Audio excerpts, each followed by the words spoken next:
Ragnarok approaches, and let's face it, if your combat skills aren't up to snuff, the creatures and champions of the Nine Realms will tear you apart, even if you are the God of War. Fortunately, there are plenty of tips that we can offer to help you live up to the reputation of Kratos as a god-slaying ultra badass. These are 17 spoiler-free, essential early game God of War Ragnarok tips you need to know. The heavy throw on your Leviathan axe is extremely strong. It will freeze weaker enemies in place, which by itself is wonderful because it takes one enemy out of the fight, but from there you can use a heavy barehanded attack to push them into a wall or off a ledge for an instant kill, or you can push them into other enemies to inflict frost on them and slow them down. Just know that it doesn't work very well on the burlier enemies that it doesn't instantly freeze. Don't sleep on the light throw of your axe either. Aiming for a weaker enemy's legs is a good way to trip them up and either stop their approach, or incapacitate them long enough for you to use a strong but slow move, like the Serpent Snare, which is a great move that not only does big damage, but also creates a small explosion of frost that affects other enemies. The Hyperion pull skill on the Blades of Chaos is one of the most universally useful skills in the game. In fights against standard enemies, it can pull them towards you and launch them up for an air combo, more on those right after this. It can pull weak wretches and nightmares towards you for instant kill opportunities, and if you upgrade the Hyperion grapple, you can hold down R1 and pull yourself towards them to knock them back and deal a bunch of stun damage. When you're using the Blades of Chaos, always look for air combo opportunities. Weaker enemies can be launched up by holding down R2, and once they're in the air, you can keep them there by holding down L2 and pressing R1 to slam them into the ground and bounce them right back up, just like in the old games. You can keep this up for as long as you want, though you'll need to be careful that others around you don't interrupt. Don't neglect your fists. They are essentially a third weapon and are especially good at building up stun damage. If you find yourself up against an enemy that you're not doing a lot of damage to, consider throwing your axe away and using your unarmed attacks in tandem with the Trace's arrows to build up that stun and go for an execution. Speaking of stun damage, once you fill the stun meter on an enemy, a R3 button prompt will appear next to them, letting you know that you can perform an execution. If this icon is yellow, then when you click R3 on them, you'll do a bunch of damage, but it won't kill them. If it's red, you'll get a proper execution. Fortunately, you don't have to click R3 immediately. Keep an eye on this meter to let you know if you still have time to deal damage before you press R3. If the icon is yellow, try doing some more damage to get it to turn red and secure the kill. God of War's combat system utilizes a popular action game technique called dodge offsetting, which means that if you're in the middle of a combo string, you can dodge and still pick up the combo where you left off after you come out of it. This is important to know because certain combo strings have greater power or unique properties on their final hits. It only works though if you do a sidestep, not the double tap roll evasion, so keep that in mind. Always think about positioning. Consider all of the following things. Can I see most of the enemies in the room? If not, take some time to reposition yourself so you don't get clipped from behind. Are there any opportunities for easy kills? Cliffs, walls that you can shatter frozen enemies against, or interactable objects in the environment. Always make sure you scout out and put yourself near these opportunities. Are there ranged enemies? If so, you'll want to either make sure you take them out quickly, or you put yourself in a spot where they can't hit you. Keep a close eye on your resources. God of War's combat largely revolves around your ability to manage a ton of different combat resources effectively. If you're struggling in a tough fight, make sure you're using everything at your disposal.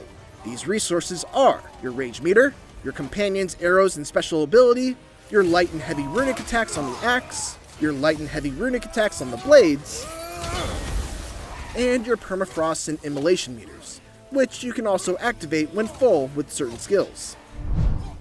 Also, make sure you know what each of the status effects do and how to inflict them. Inflicting status effects on certain enemies at the right time can really help turn the tide of a fight. Some early game ones to look out for are Sonic, most useful against airborne enemies to keep them suspended in stasis while in the air. If you see an enemy is almost full on Sonic buildup, launch them up and hit them with the Trace's Sonic arrows. And Frost and Burn. These are the most common status effects you'll have access to thanks to your axe and blades. Pretty self-explanatory. Frost will slow enemies down and freeze them when maxed out, and Burn will deal continuous damage. The game eventually teaches you that you can tap the L1 button twice to interrupt these blue circle attacks, but you can use the technique even before that to knock away enemy shields. It's a vital attack against shielded enemies even before they give you the warning sign of the blue circles. New to God of War Ragnarok is the ability to power up your axe by holding triangle, or start spinning your blades by tapping the button quickly. These are great techniques that you should get in the habit of using for a number of reasons. Quite simply, they deal more damage than regular attacks. They are also a great way of adding elemental status effect buildup, especially on enemies that are too tough to be frozen by your heavy axe throw. And finally, they typically do great area of effect damage, so they're especially helpful in fights where you're overwhelmed by a bunch of enemies all grouped up together. Two skills that will dramatically increase your damage output are Extinguish Flames on the axe and Vaporize Frost on the blades. These cause your weapons to deal more damage to frozen or burning enemies when attacking them with the opposing weapon. So, once an enemy gets frozen, you switch to your blades. And when they're on fire, you switch to your axe.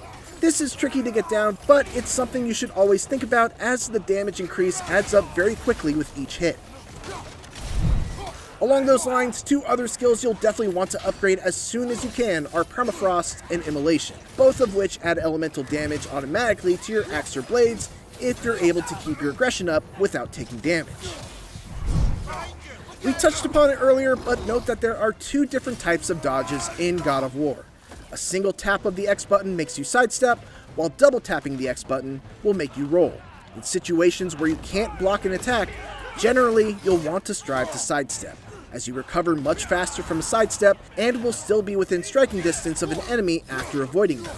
The roll is great to get out of a bad situation or to avoid certain attacks with a large area of effect because you're invulnerable for the entirety of the roll, but if your goal is to keep up the pressure, aim to use sidesteps instead of rolls. As you utilize many of the skills you unlock, you'll earn awards for using them a certain number of times. What Ragnarok doesn't tell you off the bat is that eventually you'll be able to empower skills you've got a gold medal for, further boosting their capabilities. You can choose from options like increasing the elemental damage, stun, or stagger resistance, so be sure to vary your skill use to level each of them up.